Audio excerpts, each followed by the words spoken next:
तो 18 हाउस स्वदेश के 2 साल पूरे हो गए हैं और 2 साल पूरे होने के मौके पर तमाम दिग्गजों की बधाइयां हमारे पास आ रही हैं, लेकिन असली जमावड़ा होगा कल, जब इक्विटी, कमोडिटी, पर्सनल फाइनेंस या फिर आप ये कह सकते हैं कि बिजनेस न्यूज के जितने भी आयाम हो सकते हैं उनसे संबंधित जितने भी बड़े नाम हैं, सभी चेहरे कल 18 हाउस स्वदेश पर मौजूद होंगे और बाजार में, स्टॉक्स में, कमोडिटी बाजार में, म्यूचुअल फंड्स में आपकी यहां से रणनीति बनाने में मदद करेंगे। लेकिन बाजार में हम देख रहे हैं कि सुबह से लेकर अभी तक के सत्र में परिवर्तन बहुत कुछ खास नहीं है। संघर्ष वही है निफ्टी के लिए 19,500 को होल्ड करने की और अभी तक उसमें कामयाबी मिली है। रिकवरी इसलिए नहीं हुई क्योंकि हम देख रहे हैं कि जो वेटेज वाले जो बड़े शेयर हैं वहां से कोई हम संभलने के संकेत नहीं देख रहे हैं। एचडीएफसी बैंक, रिलायंस 1% से के आसपास की कमजोरी हम शेयरों में देख रहे हैं। कंजम्पशन वाले खेमा या फिर कंज्यूमर फाइनेंस वाली जो कंपनियां हैं वहां पर हम आज तेजी देख रहे हैं। एल&टी टॉप गेनर है, करीब 0.25% के आसपास की तेजी है। नए सीएमडी ने पता संभाला है, कहा है कि कर्मचारी फ्यूचर रेडी रहे, इसके चलते ये शेयर चल रहा है, नए रिकॉर्ड ऊंचाई पर पहुंचा है। बाकी अगर हम कंज्यूमर से रिलेटेड अगर हम शेयरों की बात करें तो टाइटन, बजाज फाइनेंस, ये शेयर आपको चलते हुए दिखाई देंगे और कुछ बाइंग हम देख रहे हैं कि हल्की फुल्की आईटी स्टॉक्स में भी आ रही है। लेकिन प्रेशर कहां से है? प्रेशर है एनर्जी पैक से पूरा का पूरा। आप देखिए ओएनजीसी भी कमजोर है, 3.5% के आसपास की गिरावट है। आयशर के जो नंबर्स आए थे जो बिक्री के थोड़े से कमजोर साइड पर थे, वो शेयर पिट रहा है, करीब 3% के आसपास की कमजोरी है। बीपीसीएल कमजोर है। मारुति के थोड़े से कमजोर बिक्री आंकड़े आए थे सितंबर के, जो इन्होंने नंबर अपने जारी किए। मारुति के शेयर पर प्रेशर दिख रहा है। लेकिन 19,500 आज क्या बचेगा? घंटे भर के आसपास सत्र रह गया है।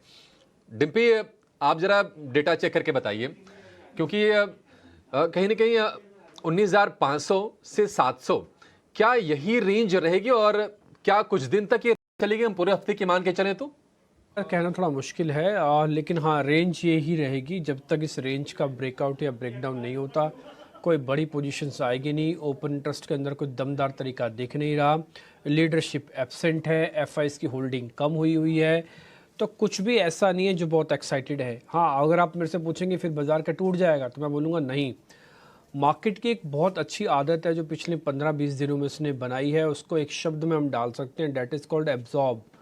मार्केट क्या करता है? नेगेटिव एनर्जी, नेगेटिव चीज़ों को एब्जॉर्ब कर लेता है अपने लेवल्स के अंदर, क्योंकि ओवरऑल हम बुल रन में हैं। ओवरऑल हम one of the finest countries में से एक है जिसमें 6% का भी ग्रोथ दिखेगा।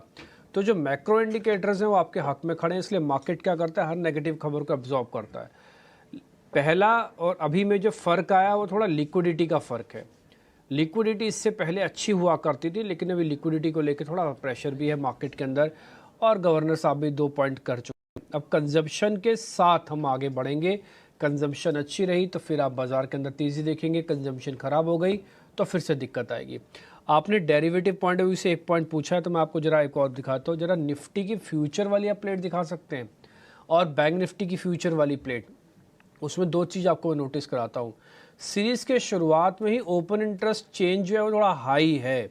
नहीं तो क्या होता है, इस तरह के ट्रेड के अंदर ओपन इंटरेस्ट हाई नहीं होता, ओआई चेंज जो है वो हाई है। दूसरा पॉइंट, शुक्रवार को आपको ऐसा लगा कि बाजार अब रुकेगा ही नहीं, बहुत ज़ोर की शॉर्ट कवरिंग दिखाएगा। आज ऐसा लग रहा है कि बाजार चल ही नहीं रहा, तो रुका हुआ है। तो 2 ही दिन में मार्केट ने बिल्कुल रिवर्स नेचर करा, यानी कि जितना हम चले उतना ही निफ्टी वापस आ गया है। तो ये बाज़ार का एक रेंज है। इस रेंज के अंदर अभी आप ट्रेड करना ठीक है तो आप छोड़ दीजिए, नहीं आपको समझ में आ रहा तो फिर आप स्टॉक्स पकड़िए। बोले हमको स्टॉक्स भी नहीं समझ में आ रहे हैं तो फिर बिल्कुल ही छोड़ दीजिए, फिर सिर्फ टीवी देखिए बस और कुछ मत कीजिए। बिल्कुल कई बार ये स्ट्रेटजी भी काम करती है। No trade is the best trade, बाजार में अप्लाई होती भी है। तो बाजार जब साइडवेज हो तो जबरदस्ती की ट्रेड क्यों लेने? आप 22-24 दिन बाजार खुलता है ये महीने में, हो सकता है कि 4-5 दिन ऐसे बिल्कुल चले जाएं जहां पर ट्रेड लेने के मौके ना बने। ये स्ट्रेटजी भी ठीक होती है। आप किनारे बैठिए, ध्यान से देखिए, समझिए, हो सके कैश हाथ में रखिए और सही जब मौका है तो उसको वहां पर आप डिप्लॉय कीजिए। ठीक है, चलिए जब बाजार की जरा स्ट्रेटजी को और विस्तार से समझ लेते हैं और आपके लिए ट्रेड भी जानते हैं। 2 मेहमान हमारे साथ जुड़ गए हैं। राजेश पालविया हैं एक्सिस सिक्योरिटीज से और इसके अलावा अंशुल जैन हमारे साथ हैं। राजेश जी, अंशुल जी, आप दोनों का बहुत शुक्रिया, स्वागत है 18 हाउस स्वदेश पर। राजेश जी, शुरुआत आपसे करेंगे और एक क्विक चेक आपसे निफ्टी पर चाहेंगे। घंटे भर के आसपास का सत्र बचा है राजेश जी, क्या कोई ट्रेड बनता है यहां से? क्या थोड़ा सा ऊपर जाए निफ्टी, बेच दें, 19,500 के थोड़ा सा और करीब आ जाए, बिल्कुल 500 पे आ जाए, क्या खरीद लें? ये ठीक होगा या फिर नो ट्रेड वाले खेमे में आप भी हैं अभी? Good afternoon Abhishek ji, good afternoon everyone. सो देखिए, निफ्टी में गिरावट जरूर देखने को मिली, लेकिन नो ट्रेड जोन नहीं है। हमें लगता है कि सीरीज में जो अक्टूबर सीरीज की जो शुरुआत हुई है, यहाँ पे 19,500 पे जरूर एक अच्छा पुट बेस है। ऑलमोस्ट हम उसके आसपास ही ट्रेड करते हुए दिख रहे हैं, और एक डिसाइसिव ब्रेकडाउन जो लग रहा था आज ओपनिंग के बाद से, वो नहीं हुआ है। मार्केट ने एक संभलने की कोशिश जरूर करी, और स्टॉक स्पेसिफिक यहाँ पे एक मोमेंटम बना, वो क्लियरली दिखाता है कि मार्केट में अभी भी पार्टिसिपेंट बाइंग साइड की ओर ही यहाँ पे ट्रेड इनिशिएट करने के लिए रेडी है, और बाइंग साइड का ही यहाँ पे अभी भी हमें लगता है कि अपॉर्चुनिटी ढूंढना चाहिए। यहाँ पे ट्रेड किया जा सकता है निफ्टी में। लोअर साइड में जो स्टॉप लॉस रखना है स्पॉट के लेवल की अगर हम बात करें तो 19,465 ये लेवल का स्टॉप लॉस रखा जा सकता है। थोड़ा सा अगर 10-15 पॉइंट का मिलता है तो वहां बाय किया जा सकता है। और हमें लगता है ऊपर में 19,600 और 19,650 ये दो लेवल है जो काफी स्ट्रॉन्ग सप्लाई जोन है। उसके आसपास तक अगर मार्केट आता है तो वहां पे प्रॉफिट भी बुक करें, क्योंकि मार्केट में हमें लगता है जो डेटा बने 19,650 के बाद ही हमें कोई एक सिग्निफिकेंट शॉर्ट कवरिंग यहाँ पे बनते हुए दिखेगी। जब तक 19,650 को नहीं निकाल पाएगा निफ्टी, ये इसी तरीके का स्ट्रगल यहाँ पे चलता रहेगा। बैंक निफ्टी में अगर लेवल की बात करें तो यहाँ पे हमें लगता है 44,700 स्पॉट पे, ये जब तक नहीं निकलेगा यहाँ पे भी छोटे मोटे जो पुल बैक बन रहे भी रहे हैं वहाँ पे सप्लाई बनता रहेगा। लेकिन लोअर साइड पे 44,100 एक इम्पॉर्टेंट लेवल है, उसके आसपास आता है तो वहाँ पे बाय किया जा सकता है छोटे मोटे पुल बैक के लिए। क्योंकि बैंकिंग सेक्टर में देखें तो पीएसयू बैंक और कुछ प्राइवेट बैंक एक अभी भी बाइंग इंटरेस्ट दिखा रहे हैं। तो ये दिखाता है कि मार्केट में जो बैंकिंग सेक्टर से या बैंकिंग स्टॉक्स की तरफ बाइंग का रुझान तो है।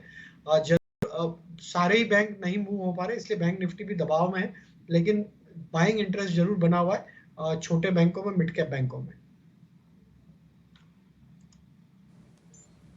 ठीक है, 44,100 के आसपास आए निफ्टी, बैंक में मौके बनेंगे। निफ्टी के लिए 19,000 हम कह सकते हैं कि 19,625-30 के आसपास जब वहां पर प्रॉफिट टेकिंग की आपके लिए सलाह है। तो ये रणनीति निफ्टी पर होगी, निफ्टी बैंक पर होगी। अब सीधे स्टॉक्स पर आते हैं। राजेश जी, आपसे ही जानेंगे पहले, आपके दो स्टॉक्स कहां पर ट्रेड करने की सलाह देंगे आप? बाय के ही सौदे या फिर शॉर्ट के भी कुछ कॉल्स हैं आपके पास? नहीं अभिषेक जी, बाय के ही सौदे हैं, और उसमें पहला स्टॉक जो हमें पसंद आ रहा है वो है एल&टी का। काफी स्ट्रॉन्ग बाइंग एक्शन यहाँ पे आज के सेशन में भी बनते हुए दिखी है। स्टॉक ऑलमोस्ट डे हाई की तरफ ही ट्रेड करते हुए दिख रहा है। Overall across all time frame stock एक बुलिश टेरिटरी में ही ट्रेड कर रहा है। Series of higher top higher bottom formation है। तो एल&टी में हमें लग रहा है जिस तरीके की स्ट्रेंथ है यहाँ पे आउट परफॉर्मेंस कंटिन्यू रहेगा। 3,125 तक के अपसाइड के टारगेट हमें लगता है ट्रेडिंग पॉइंट ऑफ व्यू से आते हुए दिख सकते हैं। एल&टी बाय किया जा सकता है। स्टॉप लॉस रखना होगा 3,040 का। जो दूसरा स्टॉक बाय करना है वो है रियल एस्टेट स्पेस से, और उसमें हमें लगता है कि डीएलएफ पूरा ही रियल एस्टेट स्पेस एक अच्छा मोमेंटम दिखा रहा है। हमें लगता है कि पूरा सेक्टर एक अच्छा मोमेंटम कंटिन्यू करेगा। डीएलएफ हमें यहाँ पे काफी पसंद आ रहा है। स्टॉक में अगर देखें तो एक मल्टीपल सप्लाई जोन का ब्रेकआउट यहाँ पे होते हुए दिख रहा है। ऑलमोस्ट अगर वीकली चार्ट पे देखें तो लास्ट 2 वीक का कंसोलिडेशन रेंज का ब्रेकआउट यहाँ पे करते हुए दिखने को मिला है। और डीएलएफ ओवरऑल यहाँ पे बुलिश टेरिटरी में ही ट्रेड कर रहा है, तो हमें लगता है डीएलएफ को यहाँ पे बाय किया जा सकता है। अपसाइड में 555 के target trading point of view से आते हुए दिख सकते हैं। स्टॉप लॉस होगा 526। और तीसरा स्टॉक इसी सेगमेंट से related LIC housing finance company हमें यहाँ पे काफी पसंद आ रही है। एलआईसी हाउसिंग स्टॉक में एक अच्छा मोमेंटम यहाँ पे बनते हुए देखने को मिला। आज के सेशन में लॉन्ग बिल्टअप बना हुआ है। जिस तरीके से स्टॉक में अगर हम वीकली सेटअप तो ऑलमोस्ट 5 से 6 वीक में स्टॉक ने एक सस्टेन्ड अप ट्रेंड यहाँ पे डिस्प्ले किया है, और जिस तरीके की तेजी यहाँ पे बनी हुई है हमें लग रहा है ये स्टॉक में फर्दर आउट परफॉर्मेंस रहेगा। अपसाइड के टारगेट हम एक्सपेक्ट कर रहे हैं 495 तक के। स्टॉप लॉस होगा करीब 473 का। ओके ठीक है। एलआईसी हाउसिंग फाइनेंस ये शेयर तो खैर काफ़ी शानदार है, 3% का भी चल रहा है। ये कोई बड़ी बात नहीं है कि 500 की तरफ बढ़ जाए। 495 आपके लिए टारगेट है। इसका एक और भाई भी है पीएनबी हाउसिंग, एक बार उसको दिखा दीजिए आप, वो भी 6% ऊपर है। आपने एक चीज़ और गौर की होगी सर, राजेश सर के जो तीनों ट्रेड है ना वो आपस में थोड़ा इंटरलिंक्ड भी हैं। उन्होंने एक डीएलएफ बताया जो कि एक रियल एस्टेट कंपनी है, एलआईसी हाउसिंग बताया जो कि हाउसिंग को यानी कि रियल एस्टेट को फंड करती है। उन्होंने एल&टी बताया जो कि रियल एस्टेट के कंस्ट्रक्शंस के अंदर से जुड़ी हुई है, उनका एक डिवीज़न है जो कि कंस्ट्रक्शन से जुड़ा हुआ है। तो ये तीनों आपस में लिंक्ड हैं। तो काफ़ी हद तक ये समझा जा सकता है कि जो कमोडिटी बेस्ड हैं यानी कि जो मैक्रो इंडिकेटर्स टिपिकली होती हैं वो अच्छे दिख रहे हैं। आज वर्ल्ड बैंक ने भी कहा कि भारत का FY24 GDP अनुमान वो 6.3% के आसपास है। उन्होंने भी कहा कि घरेलू डिमांड अच्छी बरकरार रहेगी। तो इन 2-3 शेयर्स पे ध्यान रखिएगा। एल&टी थोड़ा चला हुआ शेयर है, इसलिए वित्तीय सलाहकारों को एक बार वापस से कंफर्म कीजिएगा, लेकिन LIC और DLF थोड़ा अच्छा लग रहा है। अंशुल जैन से भी उनके ट्रेड ले लेते हैं। अंशुल सर नमस्ते, बताइए सर आपके सौदे कौन से हैं? नमस्ते डिम्पी जी। पहले निफ्टी और बैंक निफ्टी की बात कर लेते हैं। निफ्टी प्रीवियस वीक लो के आसपास सुबह फेल्ड लो की फॉर्मेशन दिया है और उसके बाद निफ्टी और बैंक निफ्टी दोनों पहले घंटे की रेंज में ट्रेड कर रहे हैं। तो ये दिखा रहा है कि लोअर लेवल जो रेंज आपने बताई थी उसके रेंज के लोअर एंड पे अब बेयर्स को किसी तरह का फॉलो थ्रू मूव नहीं मिल रहा है। कल बैंक निफ्टी की एक्सपायरी है और परसों निफ्टी की एक्सपायरी है। दोनों साइड में ऐसा लग रहा है कि शॉर्ट्स थोड़े से मॉर्निंग 1 घंटे जो से एग्रेसिव शॉर्ट्स थे वो अब ट्रैप दिख रहे हैं। तो एक बार जहां वीवैप के ऊपर हम सस्टेन करना स्टार्ट करते हैं, कल बैंक निफ्टी की एक्सपायरी लग रहा है कि 44,500 के आसपास होनी चाहिए और परसों के सेशन में निफ्टी की एक्सपायरी 19,700 740 के बीच में होनी चाहिए। तो यहाँ से मार्केट में हम थोड़ी सी तेजी एक्सपेक्ट कर रहे हैं, इसलिए दोनों बाई कॉल दिया है। पहला है भारती 927 रुपए पे बाई करना है, 920 का स्टॉप लॉस रहेगा, 940 का टारगेट रहेगा। भारतीय आपको याद होगा तो लास्ट वीक भी हमने डिस्कस किया था, इस पे आली चार्ट पे एक rounding bottom kind of formation से ब्रेकआउट दे रहा है। तो यहाँ से 10 से 15 रुपए की तेजी इसमें बहुत आराम से बनेगी।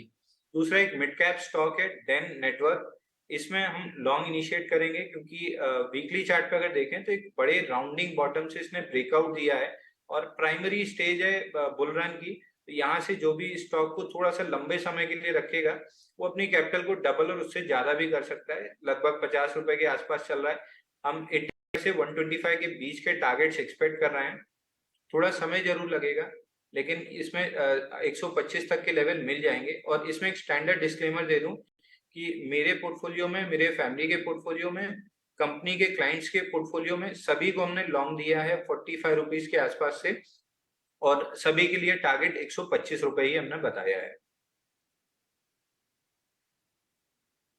ये शेयर जो है ना डेन नेटवर्क, मैं इसके साथ बिल्कुल खड़ा हूँगा। हमने 2 दिन पहले इस शेयर को चेक किया था और चेक करने पर हमें भी ऐसा लगा ये इसके पास कैपेसिटी है डबल होने की। अच्छा एक और बात बता दें, हैथवे और डेन रिलायंस ग्रुप ने इसमें स्टेक बाय किए थे। अगर आप रिलायंस ग्रुप के कुछ इसी सेगमेंट से जुड़े हुए 2 शेयर मैं आपको दिखाना चाहूँ ना तो वो भी दिखा सकते हैं आप। एक बार ज़रा दिखाइए डिस्क्लोजर के साथ, नेटवर्क 18 और एक TV18 ब्रॉडकास्ट।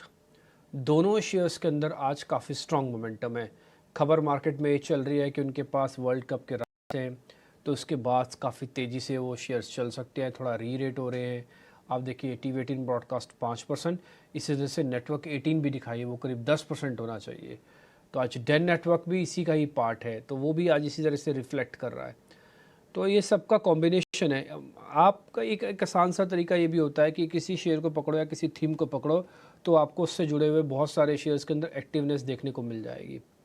जैसे हमने आपको लिबर्टी शू, खादिम, बाटा, मेट्रो ब्रांड्स के कुछ एक शूज़ वाली कंपनी बताए। आज आप देखिए लिबर्टीज़ बाकायदा डेज हाई पे है, 8% ऊपर है ये शेयर। अब हम इसी से शुरू करते हैं, एक काम करते हैं राजेश सर, ये जो 8% आज के पैसे मिले लिबर्टी में, सर पूरा बुक करके फ्री हो जाए या फिर अभी 300 की वेट करें, 15 रुपये और छूट ना जाए, कहीं ऐसा ना हो? तो देखिए डिम्पी जी, आज ब्रेकआउट तो काफी इम्प्रेसिव है। स्टॉक वीकली चार्ट पे देखें तो काफी बड़े टाइम के बाद अब ये स्टॉक ने एक अच्छा सप्लाई जोन का ब्रेकआउट तो दिया है विथ वॉल्यूम एक्शन। हमें लगता है कि यहाँ पे बने रहना चाहिए। ये ब्रेकआउट 300 और 315 की तरफ भी ये स्टॉक को लेके जा सकता है। यहाँ पे 276 ये लेवल का स्टॉप लॉस ट्रेल कर ले जिनके पास भी पोजीशन है, और हमें लग रहा है कि जो ब्रेकआउट बना है ये काफी स्ट्रांग है और यहाँ पे 315 तक की अपसाइड भी कंटिन्यू होते हुए दिख सकती है। तो होल्ड करना चाहिए पोजीशन 276 के स्टॉप लॉस से। कह रहे हैं कि अभी काफ़ी दम है इसमें, आज का ब्रेकआउट काफ़ी शानदार है। उम्मीद करते हैं कि इस तरह के कुछ बेहतरीन ट्रेड हम आपके सामने लेके आते रहेंगे।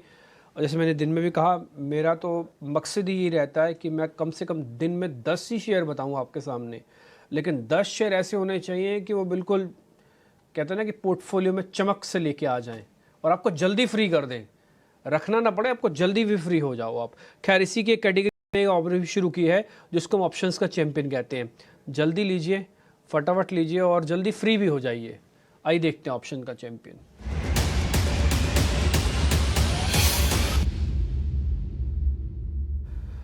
आदित्य अरोड़ा हमारे साथ जुड़े हैं, उनसे हम जरा करते हैं बातचीत और उनसे समझते हैं कौन सा ऑप्शन उन्होंने चुना है। अगर उन्होंने 19,500 की कॉल और पुट नहीं देखी तो एक सवाल उनसे और भी लेंगे। आदित्य, पहले आप अपने जरा बता दीजिए आपकी रीडिंग क्या है, फिर मैं आपसे एक और सवाल भी पूछूंगा आज।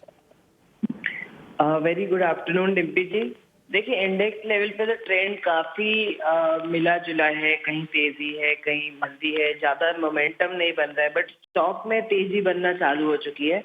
सीमेंट में काफी अच्छा तेजी है आज, तो एसीसी में ट्रेड करेंगे। 2000 का कॉल बाय करेंगे 78.30 और 2140 का कॉल सेल करेंगे 23 चल रहा है। मैक्सिमम लॉस इसमें 16,690 है और मैक्सिमम प्रॉफिट 20,410 है। तो बुलिश ट्रेड है, स्टॉक ऊपर जाएगा तो मुनाफा बनेगा। ठीक है, स्टॉक ऊपर जाएगा तो आपको मुनाफा बनेगा। ये 2000 की कॉल लेनी है और इसके ऊपर जाने पे यानी कि जितना मोमेंटम हम कैलकुलेट कर रहे हैं वो है 150 रुपये, तो वहाँ से जाके आपको कॉल बेचनी भी है। तो आप जाते समय पैसा कमाएंगे, वहाँ से शेयर जब नीचे आएगा वहाँ से भी कमाएंगे। तो कॉल ऊपर की बिकी गई, नीचे की खरीद ली गई, तो दोनों का कुल मिला के अधिकतम मुनाफा 25,000 तक आ सकता है। लॉस भी 16,000 का। क्वांटिटी कम रखना, छोटा शेयर रखना, छोटा क्वांटिटी रखना, आप मतलब कम लॉट नहीं भरने, कम भरने आपको। एक आदित्य, जब आप हमारे साथ हैं ना तो मैं थोड़ा सा आपसे एक वर्क करवा लेता हूँ। मेरे को ना ज़रा एक ऑप्शंस चेक करवानी है आपसे। 19,500 की कॉल 5 अक्टूबर वाली, आज है 3 तारीख, ज़रा स्क्रीन पे लेके आ सकते हैं। 19,500 की कॉल, ये 87 रुपये वाली, यस। ऐसे ही 5 अक्टूबर की पुट भी हो गई, 19,500 के पुट एक साथ स्क्रीन पर दोनों दिखा देना, मेरे को हटा दो। आदित्य, इसमें से ये कॉल चलेगी या पुट चलेगी या दोनों गल जाएंगी? जरा दोनों दिखाइए। एक 50 रुपये से के आसपास की, एक 85 की है, दोनों 100 से नीचे की हैं। कॉल खरीदूं, पुट खरीदूं या दोनों को राइट कर दूं? दोनों गल जाएंगी। देखिए डिम्पी जी, टेक्निकली देखिए तो मेरे हिसाब से बाजार एक सपोर्ट पे आ चुका है, ये पॉजिटिव पॉइंट है। नेगेटिव पॉइंट ये है कि एफआईएस का कंटिन्यूसली शॉर्ट एक्सपोजर बना हुआ है। तो हम ऑप्शन बाइंग, पर्सनली हम लोग ऑप्शन बाइंग तब करते हैं जब बाजार में अच्छा मोमेंटम है, हर तेजी पे और खरीदारी हो रही है, तब हम बाय करते हैं, भागते घोड़े पे चढ़ते हैं। पर अभी भागता घोड़ा नहीं है, नीचे से ट्रेंड बदल रहा है, तो हो सकता है कंसोलिडेट होके चले, तो उस केस में तो हमारा कॉल गल जाएगा। इस केस में हम ऑप्शन राइट करना पसंद करेंगे, मतलब पुट बेचना पसंद करेंगे। 19,500 का पुट अभी 50 रुपीज चल रहा है, उसको बेचा जा सकता है विद स्टॉप लॉस ऑफ 100, ये किया जा सकता है। मैं एक बार वेट करूंगा बाजार में ब्रेकआउट आने का, तो उसमें कॉल बाय करूंगा और पुट राइट करूंगा, और लेवल रहेगा 19,750। एक बार बाजार 19,750 के ऊपर निकल गया तो बुल्स के कंट्रोल में आ जाएगा, वहां पे कॉल भी बाय की जा सकती है और पुट भी शॉर्ट की जा सकती है। बहुत ही सिंपल सी बात सर ने बता दी। आदित्य, बहुत शुक्रिया, thank you very much. Additional हमने आपसे क्वेश्चन पूछ लिया आज और आपने इसका अच्छे से जवाब भी दिया। कॉल खरीदेंगे नहीं क्योंकि दम ज़्यादा लगता नहीं है, लेकिन हाँ, बाजार टूटेगा भी नहीं, सपोर्ट पे खड़ा है, इसलिए पुट को बेचा जा सकता है। तो इसलिए अगर आप राइट कर रहे हैं, मार्जिन पूरा लगेगा लेकिन इसको बेचा जा सकता है। 50 रुपये आपके काम है, आ जाएंगे ये, बट आप थोड़ा वॉल्यूम कम रखना क्योंकि मार्जिन पूरा लगेगा। 1 लाख रुपये लग जाएगा इसको राइट करने में। ठीक है, तो ये आपके सामने हमने ऑप्शंस का ट्रेड रख दिया। बिल्कुल, तो ये ऑप्शन का ये बेहतरीन ट्रेड। कुछ और स्टॉक्स जरा डिस्कस करते हैं और वेदांता पर एक राय आपसे चाहेंगे राजेश जी, क्योंकि शेयर ये 3-3.5% ऊपर है। हालांकि तमाम जो ब्रोकरेज हाउसेस की रिपोर्ट आ रही है बहुत पॉजिटिव नहीं है, क्योंकि जो कर्ज वाली जो टेंशन है, करीब करीब 57,000 करोड़ रुपए के आसपास का कर्ज है, वो कैसे कम करेगी कंपनी, उसको लेकर सवाल है। 6 कंपनियों में ज़रूर ये कारोबार बांट रहे हैं अब आगे चलकर हो सकता है कि स्ट्रेटजी ये हो कि इसमें से कुछ कुछ करके कुछ बिजनेसेस, कुछ एसेट्स अपने बेच दें और उसके जरिए कुछ पैसे जुटाए जाएं। लेकिन चिंता जस की तस है। वेदांता में आप क्या सलाह देंगे? 210 रुपए का हमने लो भी देखा, वहां से थोड़ी थोड़ी रिकवर करके 235-40 की रेंज में ये शेयर आया। आपके हिसाब से स्ट्रेटजी क्या होनी चाहिए? देखिए, डेटा में अगर हम इसको देखें तो 240 पे इसका मेजर कॉल कॉन्सेंट्रेशन है, जहाँ पे मेजर कॉल राइटर्स ने अपनी पोजीशंस बनाई हुई है। तो यहाँ पे मेजर शॉर्ट का मूव 240-45 के क्रॉस होने के बाद ही बनेगा, और हमें लग रहा है कि ये पुल बैक जो बना है आज के सेशन में, वापस यहाँ पे सप्लाई आते हुए दिखेगा। ऑन द अदर हैंड 220 का लेवल अगर ये वापस तोड़ता है तो इसका नेक्स्ट लक्ष्य डाउन साइड में 210-205 की तरफ भी आते हुए दिख सकता है। तो स्टॉक में एक वीक जोन में ही एक पुल बैक जरूर बना है, क्योंकि एक ओवरसोल्ड ट्रेजेक्टरी थी, स्टॉक में एक रिएक्शन था, उसका एक पुल बैक बना है। हमें लगता है 240 के आसपास वापस अगर ये आता है तो वहां पे शॉर्ट किया जा सकता है। स्टॉप लॉस रखेंगे हम करीब 246 के आसपास।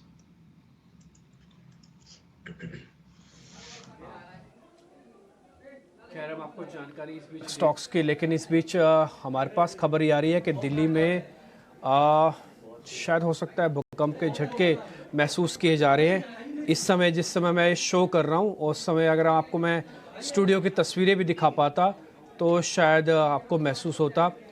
और अगर मैं अपने कैमरामैन से बोलूँ, अगर वो कुछ हमारे यहाँ की जो लाइटनिंग हिल रही है एक बार उसको ज़रा दिखा पाएँ तो प्लीज़, एक बार ज़रा आप दिखा पाएँ तो। इस समय दिल्ली के अंदर भूकंप के काफ़ी तेज़ झटके हैं। एक बार आप ज़रा मेरे स्क्रीन के ऊपर जितनी लाइटनिंग है आप उसको दिखाएंगे तो ये आपको काफ़ी हिलते डुलते हुए काफ़ी दिखेंगी।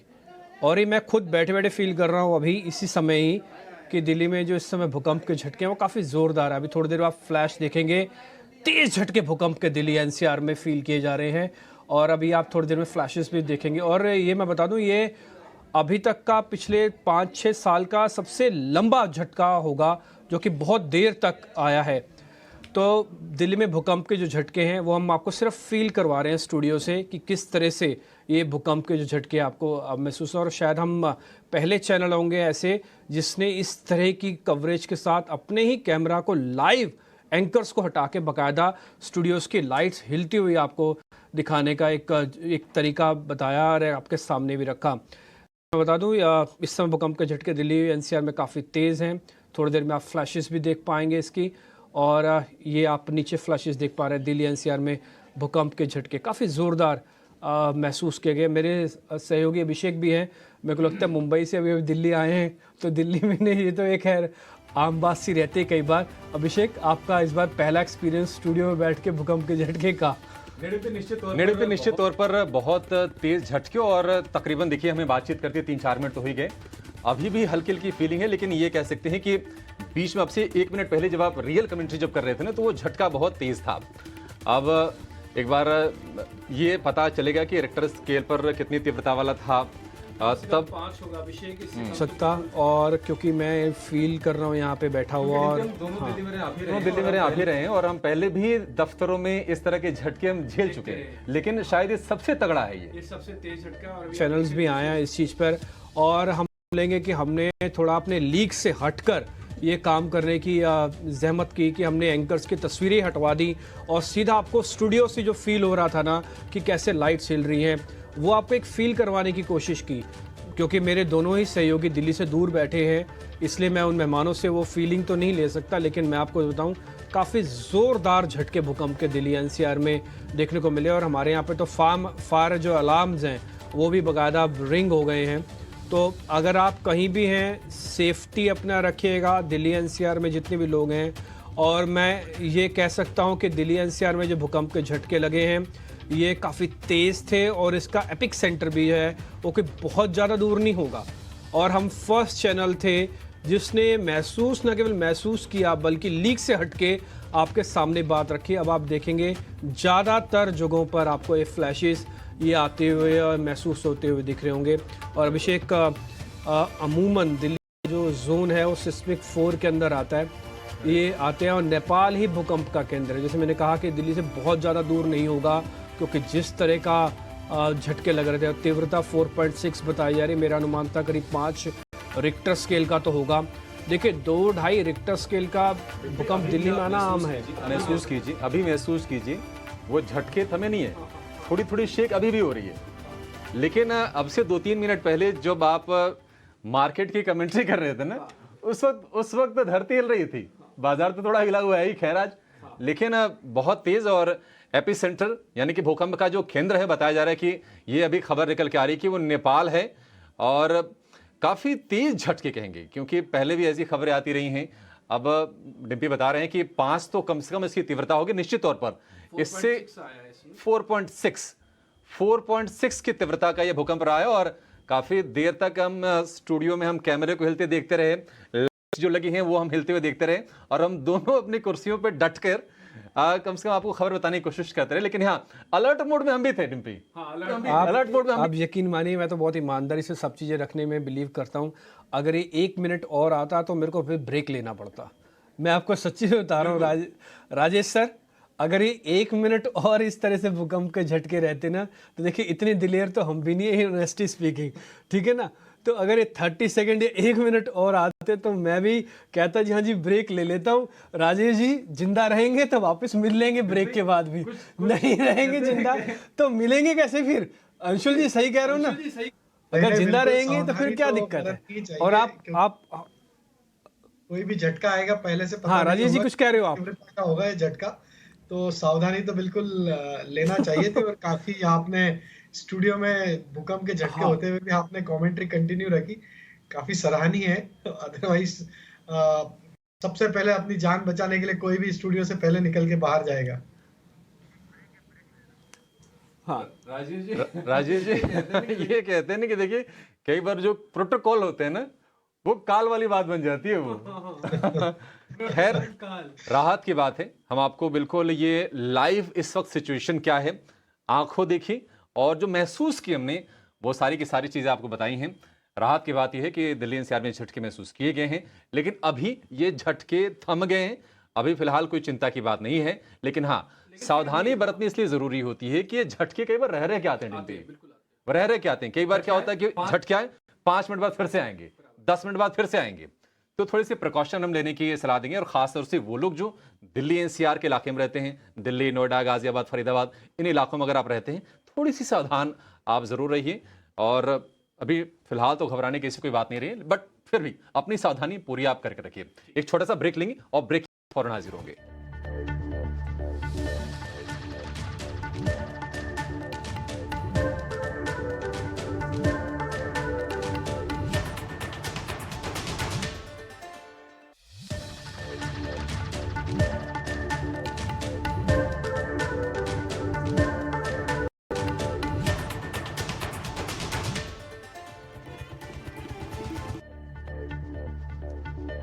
क्लोजिंग कॉल में आपका फिर से स्वागत है। दिल्ली एनसीआर में भूकंप के झटकों के बीच अगर हम बाजार की अगर हम बात करें तो थोड़ी सी स्थिरता के संकेत हैं।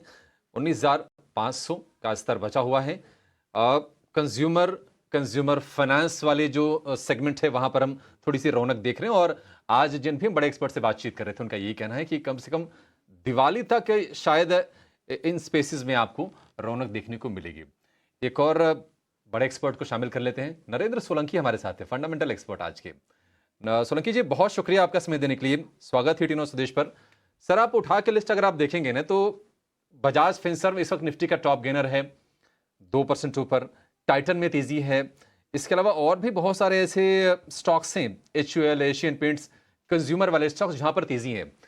आपको क्या लगता है कि कम से कम अगर किसी को न्यू ईयर तक अगर कुछ अगर स्टॉक्स खरीद के रखने हो अगर नए साल तक, तो कंज्यूमर, फार्मा ये शेयर ठीक हैं? जी गुड आफ्टरनून। जी डेफिनेटली अगर आप ओवरऑल अभी आने वाले जितने बचे हुए महीने हैं इस कैलेंडर के वो देखेंगे तो ऑलमोस्ट 1 वीक के बाद फेस्टिव सीजन और वेडिंग सीजन चालू हो जाएंगे। तो इसमें डेफिनेटली कंजम्पशन हो गया, ट्रैवल टूरिज्म हो गया, और जितने भी डिस्क्रिशनरी कंज्यूमर के स्टॉक्स हैं वो डेफिनेटली सेक्टोरल टेलविंड्स काफ़ी अच्छी रहेंगी इनके लिए, और इस यहाँ पे पोजीशन लेके और दिसंबर एंड तक डेफिनेटली रह सकते हैं।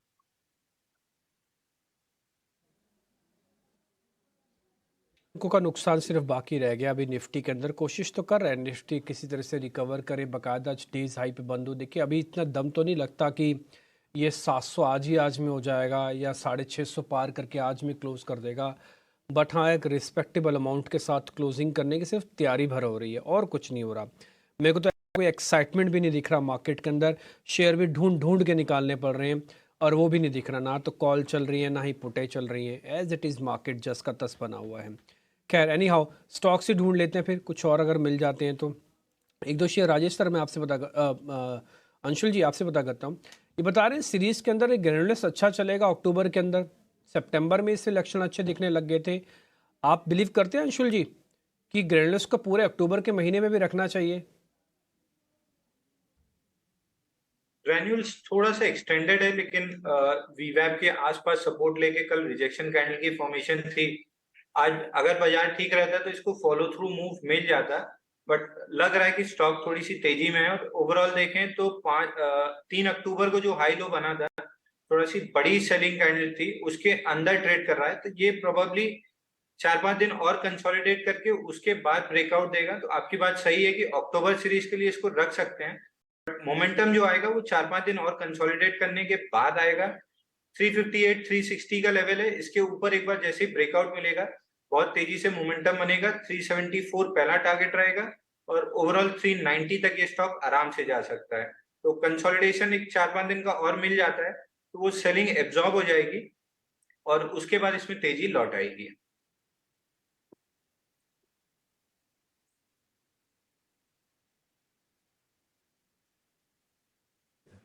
ग्रे न्यूज़ को लेकर ये व्यू।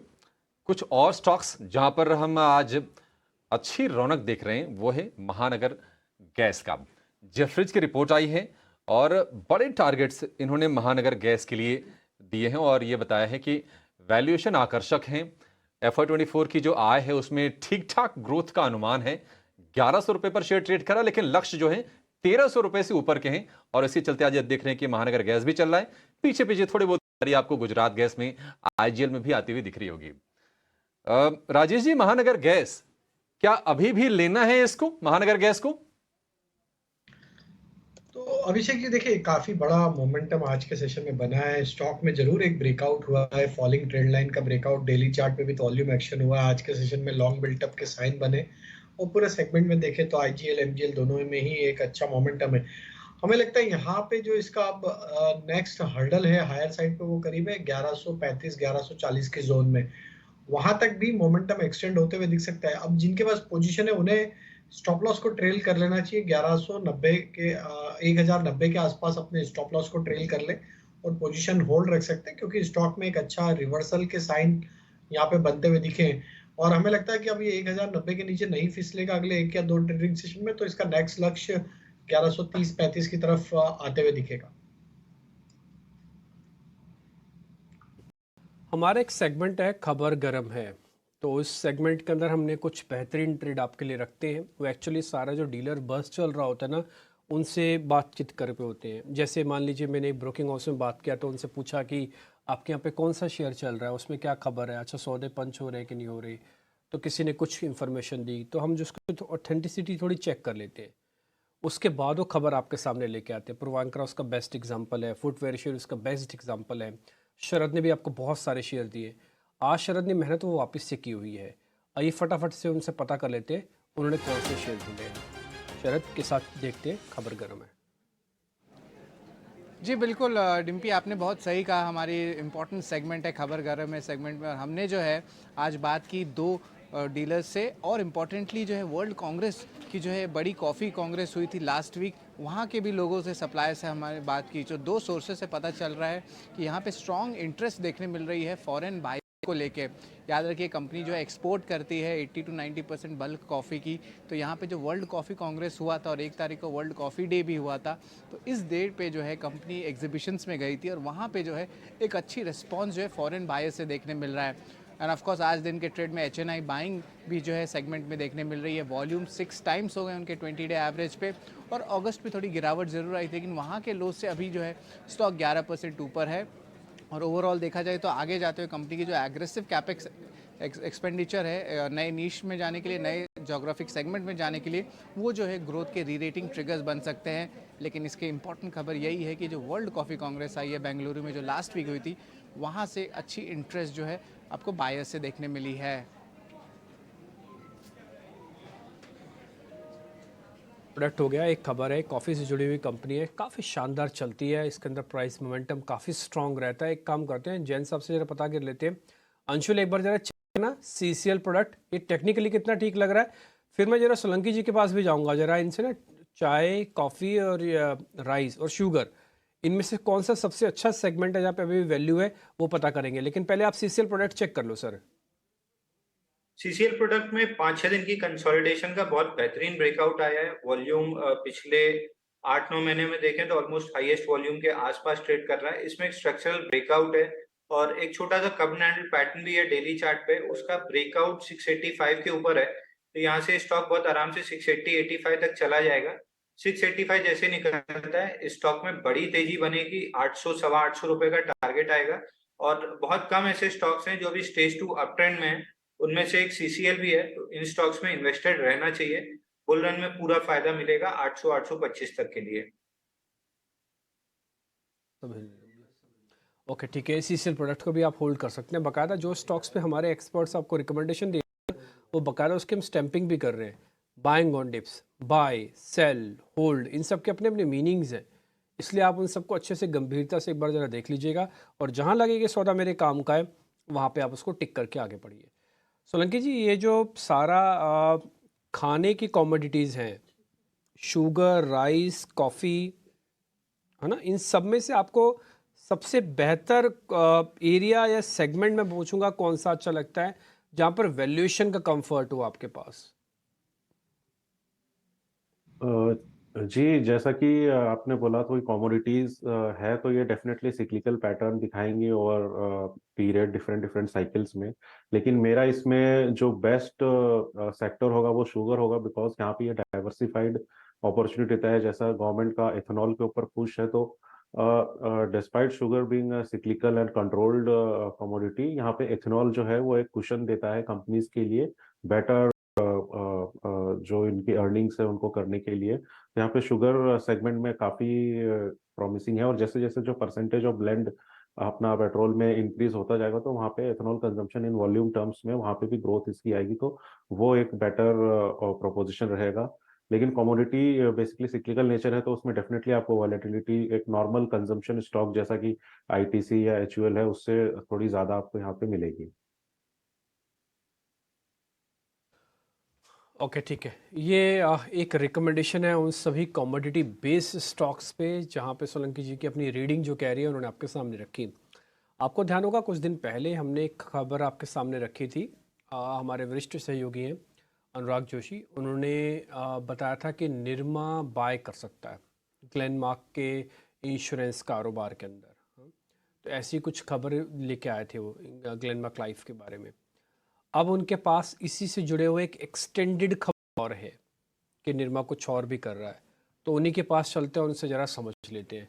अनुराग जरा बताएं अब क्या है इस खबर से जुड़ा हुआ, इसका एक्सटेंशन क्या है? एक बॉन्ड इशू के जरिए 4,500 करोड़ रुपए जुटाने की तैयारी कर रहा है, जिसका वह प्रयोग ग्लेनमार्क लाइफ साइंसेज में भागीदारी खरीदने के लिए उपयोग करेगा। निरमा इस सिलसिले में कुछ मर्चेंट बैंकर्स के साथ बातचीत कर रहा है, और ये जो बॉन्ड इशू है इसका टेनर 5 साल है और 8 से 8.5% इसके कूपन आकी जा रही है। अभी पिछले ही महीने निरमा ने ग्लेनमार्क लाइफ साइंसेज में 75% भागीदारी खरीदी थी, और ये भागीदारी ग्लेनमार्क फार्मा से खरीदी थी। अभी ग्लेनमार्क फार्मा एक सल्डाना फैमिली के अधीन है, और इस सल्डाना फैमिली ने ये निर्णय लिया था ये साल की वह ग्लेनमार्क लाइफ साइंसेज में ग्लेनमार्क फार्मा का ये भागीदारी बेच देंगे, और इसके लिए कई बायर्स के साथ उसकी बातचीत हुई थी जिसमें निरमा भी शामिल था। ग्लेनमार्क फार्मा की अभी भी ग्लेनमार्क लाइफ साइंसेज में 7.84% भागीदारी ये निरमा के स्टेक खरीदने के बाद भी रहेगी। बहुत शुक्रिया, थैंक यू वेरी मच ये सारी डिटेल हमारे तक रखने के लिए। तो इस खबर का अभी तो हालांकि फौरी तौर पर कोई इम्पैक्ट नहीं आएगा और ना ही आना चाहिए भी, लेकिन जो एक इम्पैक्ट आना था वो ऑलरेडी इस निरमा डील के साथ एक बार तो आ ही चुका है। लेकिन एक्सटेंशन न्यूज़ थी तो इसलिए हमने आपके सामने बैक टू बैक वो खबर रख भी दी है। आगे बढ़ते हैं, कुछ एक शेयर जरा पता करते हैं। आरबीएल बैंक पे मेरा इंटरेस्ट है, मेरे को शॉर्ट टर्म लॉन्ग टर्म दोनों में थोड़ा ठीक लग रहा है। राजेश सर एक बार जरा आरबीएल बैंक हो गए, शेयर ठीक लग रहा है क्या आपको? Short term long term, long term short term कहने का मेरा मतलब है कि 10 दिन में भी पैसे देके जा सकता है और 2 महीने में भी देके जा सकता है। तो बिल्कुल जी, हमें लगता है कि यहाँ पे छोटे बैंक, मिड कैप बैंक्स में एक अच्छा मोमेंटम बना हुआ और उसमें आरबीएल बैंक, बंधन बैंक और फेडरल बैंक, के तीनों बैंक एक स्टेबल यहाँ पे परफॉर्मेंस डिस्प्ले करते हुए दिख रहे हैं। आरबीएल बैंक को अगर हम डिस्कस करें तो जिस तरीके से स्टॉक में पिछले वीक में ही अगर हम देखें तो ऑलमोस्ट 4-5 वीक के कंसोलिडेशन रेंज का ब्रेकआउट यहाँ पे होते हुए दिखा था। आज का फॉलोअप मूव ये क्लियरली दिखाता है कि यहाँ पे एक सस्टेन बाइंग बनी हुई है। स्टॉक ने अपने प्रीवियस स्विंग हाई जो कि इसमें बने थे जुलाई 2023 में, उसके भी आज लेवल को सरपास करते हुए दिख रहा है। हमें लगता है बिल्कुल आरबीएल बैंक में बने रहना चाहिए। यहाँ पे पोजिशनली 285-290 तक की अपसाइड आते हुए दिख सकती, तो यहाँ पे बाय करने की सलाह है। छोटे मोटी गिरावट में बाय एंड एक्यूमुलेट करें, स्टॉप लॉस रखें यहाँ पे करीब 242 के आसपास। ठीक है, तो buying on dips, buy, hold तीनों के लिए है ये, इसलिए हमने शॉर्ट टर्म लॉन्ग टर्म के हिसाब से अपने आप ही पता कर लिया था आपसे। जिनके पास पोजीशन पड़ी है उनको लगाना है होल्ड। जिनको ऐसा लगता है कि नहीं मैं इतना बड़ा शेयर, थोड़ा चला हुआ शेयर, मैं इसको नहीं लूँगा, थोड़ा डिप पे आके लूँगा, तो मैं डिप के लेवल भी बता देता हूँ। इसका 200 दिनों का एवरेज वीकली चार्ट पे ब्रेक हुआ था 220 के बाद। तो आपको लग रहा है 10 रुपये नीचे लेना है, 10 रुपये नीचे ले लो। किसी को ऐसा लगता है नहीं सर मैं 10-20 रुपये के चक्कर में नहीं जाना चाहता, मेरे को सिर्फ ये बताओ इस शेयर को प्लस करना है कि नहीं और मैं रख सकता हूँ, तो उसका जवाब है हाँ, उसमें बाय की स्टैंप लगाओ। तो होल्ड, बाइंग और डिप्स ये सब कुछ आपके सामने आपकी स्क्रीन पर हमने रख दिया आरबीएल बैंक पे। ठीक है, अब थोड़ा हम और आगे बढ़ते हैं और जरा कुछ शेयर और पता करते हैं कि कहाँ कहाँ पे मोमेंटम मार्केट का। मेरे को जरा कैश के शेयर्स में ज़रा इंटरेस्ट है क्योंकि इंडाइसिस से शेयर्स में कुछ मज़ा नहीं आ रहा है। पीसीबीएल एक फिलिप्स कार्बन नाम की कंपनी है, पीसीबीएल है उसका नाम हो गया, पहले फिलिप्स कार्बन ब्लैक लिमिटेड हुआ करता था। एक बार जरा लेके आइए, 6% ऊपर है। सोलंकी जी आप इस शेयर को ट्रैक करते हैं क्या? एक ये एंसलरी है जो कि टायर से जुड़ी हुई कंपनी है, मतलब उनके लिए कार्बन ब्लैक बनाती है ये। आप इसको ट्रैक करते हैं तो फिर ज़रा बताइए, अगर नहीं तो फिर मैं टेक्निकल्स का एक व्यू लूँ। तो कंपनी को ट्रैक नहीं करता है। ओ नहीं करते, ठीक है कोई बात नहीं। तो एक काम करते हैं, ये एक टेक्निकल व्यू ले लेते हैं। मैं इस पे जा रहा हूँ जरा वीकली चार्ट पर। वीकली का इसका ब्रेकआउट हुआ और जो ब्रेकआउट हुआ 158-160 का हुआ। उसके बाद से शेयर ने 20 रुपये जोड़ लिए, जिसमें से 11 रुपये आज के हैं। अंशुल जी ये शेयर और कितनी बढ़त दिखाएगा? कोई डिप मिलेगा वापस एंटर करने के लिए या फिर ये हाथ से निकल चुका है लोगों के? जिसको हमने अपने क्लाइंट को सुबह ही आज सुबह ही बाई कॉल दिया है 190-75 के टारगेट के साथ 175 रुपए में बाई दिया है। और डेली चार्ट पे देखें तो एक कप एंड हैंडल पैटर्न का ब्रेकआउट बना है जस्ट 179 पे। तो ब्रेकआउट के थोड़े पहले, क्योंकि वॉल्यूम बहुत अच्छे थे, अभी तक लगभग 11 मिलियन का वॉल्यूम हो चुका है, इसलिए हमने थोड़ा प्रीएम्प्टिव बाई दे दिया था 175 पे। 179 पे इसका कप एंड हैंडल का ब्रेकआउट है। टारगेट इसका 220 रुपए बनता है। प्रोबेबली हमको फ्राइडे तक, जिस हिसाब से मोमेंटम आया है, फ्राइडे तक हमको इसमें 220 के लेवल मिल सकते हैं। नहीं भी मिलते हैं तो नेक्स्ट वीक के लिए कैरी करना चाहिए। 220 इसका एक पेसिमिस्टिक टारगेट होगा और जिस हिसाब से ब्रेकआउट आया है 275 से 280 का टारगेट बनता है। बट अगर शॉर्ट टर्म के लिए लेना है, 5 से 8 दिन का मूव पकड़ के चलना है, तो 220-225 का टारगेट लेके इसको यहाँ भी बाई कर सकते हैं। यहाँ भी बाय करें। आपने भी अपने क्लाइंट्स को आज ही बाय कराया 175 पे, तो हमने कोई बहुत महंगा आपसे नहीं पता करवा रहे। अंशुल जैन ने अपने क्लाइंट्स को 175 पे दिलवाया, हम आपको 180 पे दिलवा रहे हैं। अंशुल जी हम शेयर सही निकालते हैं क्या? शेयर का हमारा सिलेक्शन भी ठीक है ना? जी सर, एकदम सही सिलेक्शन है, क्योंकि प्राइस वॉल्यूम देख के आप भी ट्रेड करते हैं, प्राइस वॉल्यूम देख के हम भी ट्रेड करते हैं, तो इसलिए अपनी वॉच लिस्ट मैच कर जाती है। ये हुई ना बात, प्राइस और वॉल्यूम। प्राइस और वॉल्यूम को राजेश सर तो मानते ही हैं। राजेश सर आपने बताया था ना, प्राइस और वॉल्यूम आत्मा और शरीर होते हैं, प्राइस आत्मा, वॉल्यूम शरीर। राजेश सर। यही सत्य है इस मार्केट में, प्राइस और वॉल्यूम, ये दो ही चीजें से बाकी सब चीजें डिराइव होती है, तो इन पे तो सबसे ज्यादा फोकस होना चाहिए और इसके बेसिस पे ही स्टॉक्स आइडेंटिफाई किए जा सकते हैं। बिल्कुल यही सत्य है। वाह, सुन आज मेरे को मार्केट में थोड़ा आध्यात्मिक वाली फीलिंग आ रही है बिल्कुल से। यही सत्य है, बिल्कुल बढ़िया ज़बरदस्त जवाब आपकी तरफ से आया। एक काम और करता हूँ जरा, मैं सोलंकी जी से एक सवाल और ले लेता हूँ। सोलंकी जी, जैसे मान लो मेरे को किसी का पोर्टफोलियो बनवाना हो, एकाएक कोई आदमी मेरे पास आया और उसने मेरे से पूछा कि मेरे को पोर्टफोलियो अपना डिज़ाइन करना है, तो मैंने उससे कहा कि रिलायंस और एचडीएफसी तो आप ले लो, तो मैंने उसको सही सलाह दी है इस रेट पर या फिर मैंने उसको गलत सलाह दी है? अगर आप कह रहे हैं कि गलत सलाह दी तो मैं भी फ़ोन करके उसको मना कर दूंगा, भाई एचडीएफसी और रिलायंस मत लेना। जी, दोनों लार्ज कैप में एचडीएफसी की जहां तक बात है तो वैल्यूएशन काफी करेक्ट हो गई है। हिस्टोरिकली अगर देखें तो ये स्टॉक ऐसा था जो 4 times almost price to book पे ट्रेड करता था, जो कि आज गिर के काफी नीचे आ चुका है। तो वैल्यूएशंस यहाँ पे एंटर करने लायक है, लेकिन रिकवरी जो है उसमें थोड़ा टाइम लग सकता है। तो होल्डिंग पीरियड जो आपका है ये दोनों स्टॉक में थोड़ा सा लंबा होना चाहिए, क्योंकि रिकवरी इमीडिएटली नेक्स्ट 1 या 2 क्वार्टर में हमको दिखाई नहीं दे रही है। तो रिकवरी आपका होल्डिंग पीरियड बढ़ सकता है, लेकिन डेफिनेटली एंट्री पॉइंट के हिसाब से ये सही है। या फिर आप स्टैगर्ड मैनर में इसको इन्वेस्ट करके over a period of time 3 months 4 months में आप पोजीशन क्रिएट कर सकते हैं।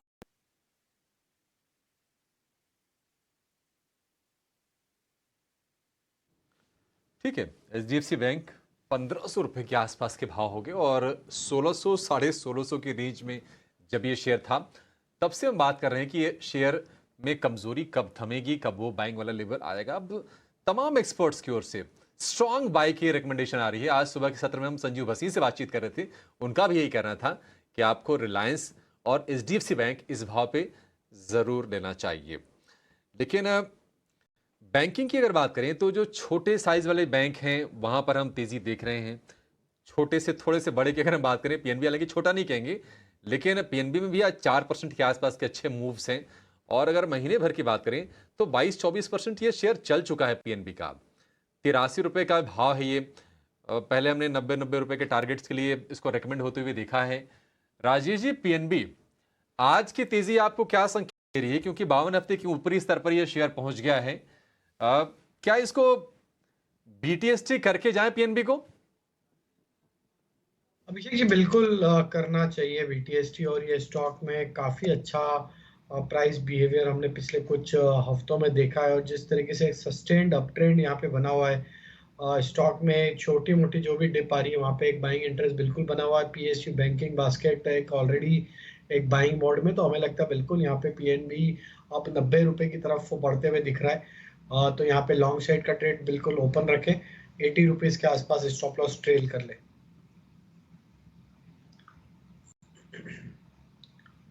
ठीक है, 80 रुपीज का स्टॉप लॉस, 90 रुपए का लक्ष्य पीएनबी के लिए। लेकिन बुरी खबरों की चलती या फिर कहें कि कुछ नेगेटिव खबरों के चलते जो शेयर कमजोर हैं उसमें एमसीएक्स को आप देखेंगे। जब से अपडेट आया है कि सेबी ने इनको रोक दिया है अपना नए स्तर पर जाने से 3 अक्टूबर से, उसके बाद से शेयर ये कमजोर है। 1954 रुपए का भाव हो गया, यानी कि अगर आप ऊपर से देखेंगे ना तो तकरीबन 200 रुपए के आसपास का फॉल है एमसीएक्स में। डेल्टा कॉर्प, इनको करीब डेल्टा कॉर्प और एक सब्सिडरी कंपनी को मिला लें तो करीब 16,000 करोड़ रुपए के जीएसटी बकाये का नोटिस मिला था। हालांकि कंपनी ने ये कहा था कि हम कानूनी रास्ता अपनाएंगे, इसको हम चैलेंज करेंगे कोर्ट में, लेकिन सेंटिमेंट का खेल है बाजार और ये शेयर भी टूटा। 137 रुपए पर यह शेयर ट्रेड कर रहा है। वायदा बाजार के सबसे ज्यादा गिरने वाले शेयरों में शामिल हैं ये।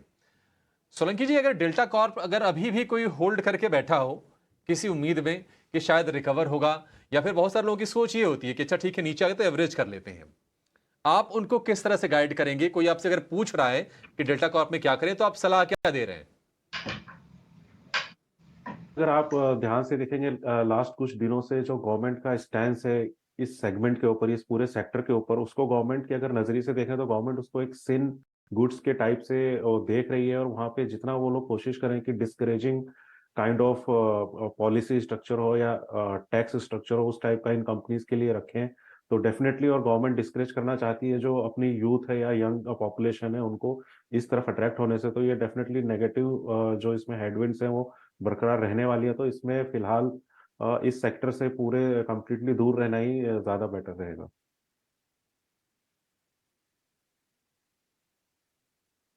ठीक है, डेल्टा कॉर्प को लेकर ये भी बाजार बंद होने में 7 मिनट के आसपास का समय रह गया है, लेकिन अगर आप इंडेक्स को देखेंगे ना तो बहुत आपको लेवल में चेंज नहीं दिखेगा। हालांकि ब्रॉडर मार्केट संकेत उतने कमज़ोर नहीं है, लेकिन 19,500 के नीचे भी गया था ब्रीफली, उसके आसपास ही है बाजार।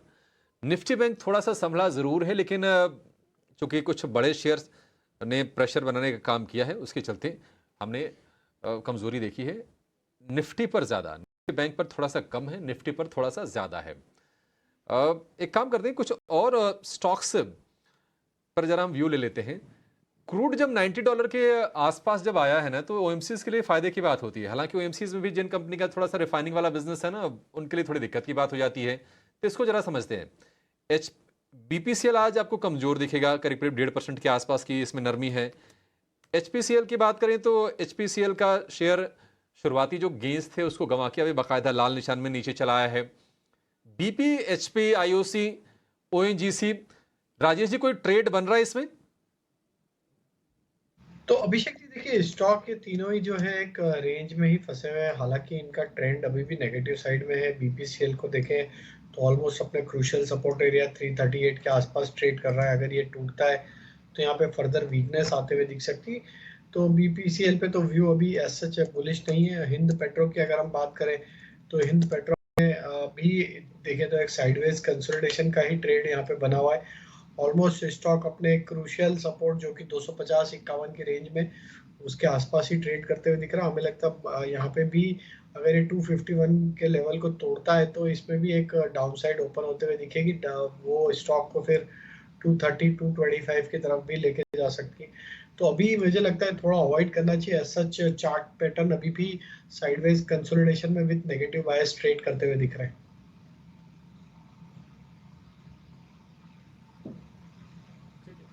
ठीक है, एचपीसीएल इसको अवॉइड करने की सलाह है। आयशर 3.5% अब ये नीचे है। कमजोरी इसमें शुरुआती सत्र में जो थी, फ्यूचर्स में ज्यादा गिरा है। अगर आप कैश में देखेंगे थोड़ा सा कम गिरा है, फ्यूचर्स में 3.5% नीचे है। क्या संकेत इसे लेने चाहिए? क्या प्रेशर और बढ़ने के संकेत हैं इसमें?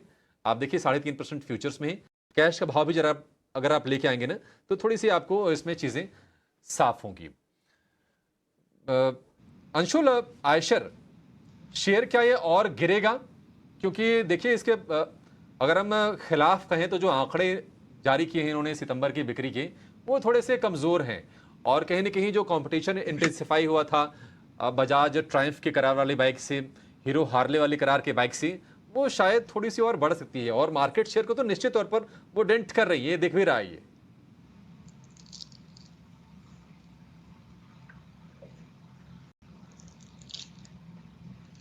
अंशुल जी। जी सर, देखिए आइशर मोटर में एक bearish flag kind of pattern का ब्रेकडाउन आया है और सरप्राइजिंगली वॉल्यूम काफी हैवी है। यहाँ पे एक सेल की रिकमेंडेशन रहेगी। 3320 का एक लास्ट सपोर्ट है। अगर 3320 टूटता है तो फिर इसमें नियर वर्टिकल फॉल आती हुई दिखेगी। 3170 इमीडिएट टारगेट रहेगा और इसके नीचे निकलते हैं तो 3070, ये दो टारगेट रहेंगे। बेयर फ्लैग पैटर्न है, तो अगर लॉन्ग से तो एकदम एग्जिट कर लेना चाहिए। शॉर्ट करना है तो थोड़ा सा वेट करेंगे। 3320 जैसे ही निकलता है वैसे ही शॉर्ट इनिशिएट कर लेना चाहिए।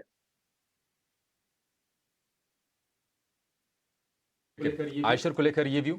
राजेश जी फटाफट आप आयशर के साथ साथ लगे हाथ ना टाटा मोटर्स भी चेक कर लीजिए। शुक्रवार को जिस रफ्तार से शेयर ऊपर गया था ना, आज हम देख रहे हैं कि आधी तेजी तो उसके ऑलमोस्ट इसने गंवा दी है। 620 रुपए के आसपास का भाव है। क्या ये वो शेयर है राजेश जी जो डिप्स पर खरीदना है, ऊपर जाने पर ज्यादा एग्रेसिव शॉर्ट के बारे में नहीं सोचना है? अभिषेक जी देखिए, स्टॉक का ओवरऑल बिहेवियर देखे, टेक्सचर देखे तो एक कंसोलिडेशन में ही ट्रेड करते हुए दिख रहा है। एक प्राइस में अटका हुआ दिख रहा है। स्टॉक 600 से लेकर 640 के बीच में ही स्टॉक ट्रेड करते हुए दिख रहा है पिछले कुछ हफ्तों से। अभी जो पिछले कुछ दिनों में हमने देखा एक हायर साइड दबाव बना है। यहाँ पे नेक्स्ट इंपॉर्टेंट सपोर्ट एरिया इसका 610, 605 के आसपास है। अगर ये वहां पे आता है तो बिल्कुल बाय करना चाहिए, क्योंकि मल्टीपल टाइम हमने देखा है कि 600 के आसपास से सपोर्ट लेके स्टॉक ने पुल बैक दिया है। तो थोड़ा सा डिप का वेट कर ले, 605 के आसपास अगर स्टॉक अवेलेबल होता है तो वहां पे बाय करने की सलाह है।